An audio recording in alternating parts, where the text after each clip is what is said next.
2G sur un jet en feu, simulé par ce bus et ce camion de pompiers. Jet d'eau à la place de la mousse pour les besoins de l'exercice sur la piste de l'aéroport de Gillon. À la manœuvre, des pompiers du SSLIA, le service de sauvetage et de lutte contre l'incendie des aéronefs. Ces portées de canonnade, c'est de 75 mètres avec une pression de 13 bar 5 et à un débit de 4500 litres minute. Donc ça veut dire qu'en 2 minutes, le camion est vide. Donc l'idée, c'est vraiment cibler l'objectif. L'exercice en conditions presque réelles a débuté peu de temps auparavant. Les pompiers étaient en débriefing d'une manœuvre d'entraînement. Les délais d'intervention doivent se faire dans un temps très restreint. On a moins de 3 minutes pour arriver sur les lieux et pour pouvoir commencer à DBSser nos moyens hydrauliques sur l'avion. Le but étant d'abattre les flammes rapidement et massivement pour préserver l'intégrité du fuselage et le couloir d'évacuation, pour maintenir les conditions de survie des passagers le temps que ces passagers évacuent.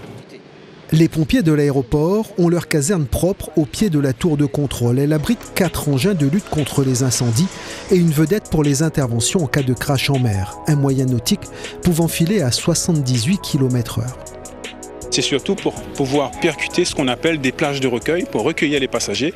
C'est ni plus ni moins une plage de recueil, c'est une grande bouée pour recueillir les passagers. Capacité de la bouée, pour nous, 30 personnes. On en a 8 sur la vedette. Dans cette caserne, 40 pompiers s'y relayent par groupe de 7. Pour être pompier d'aéroport, il faut avoir été pompier professionnel, volontaire ou militaire pendant au moins 2 ans et être titulaire du permis poids lourd. Après sélection, la formation se fait à Châteauroux, dans l'Hexagone, pendant 4 semaines, avec intervention sur des maquettes en feu à l'échelle 1. Et cette formation-là est sanctionnée par un examen. À l'issue, quand il revient sur l'aéroport Roland-Garros, il doit bénéficier d'un agrément préfectoral. Uniquement quand il a cet agrément préfectoral, on peut considérer officiellement qu'il est pompier aéroport. Agrément qu'il devra obtenir tous les 2 ans après évaluation. Être pompier d'aéroport, c'est heureusement ne pas avoir à intervenir tous les jours sur des feux d'avion. Mais pour autant, le pompier ne reste pas l'arme au pied. Quand nous arrive ici, la première chose que nous fait, c'est un exercice pratique sur les avions ici.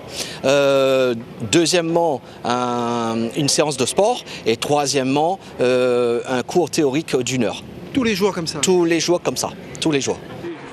Le SSLIA est indépendant du SDIS. Ces pompiers réalisent toutefois 750 interventions en moyenne par an, dans l'aérogare surtout, sur des passagers.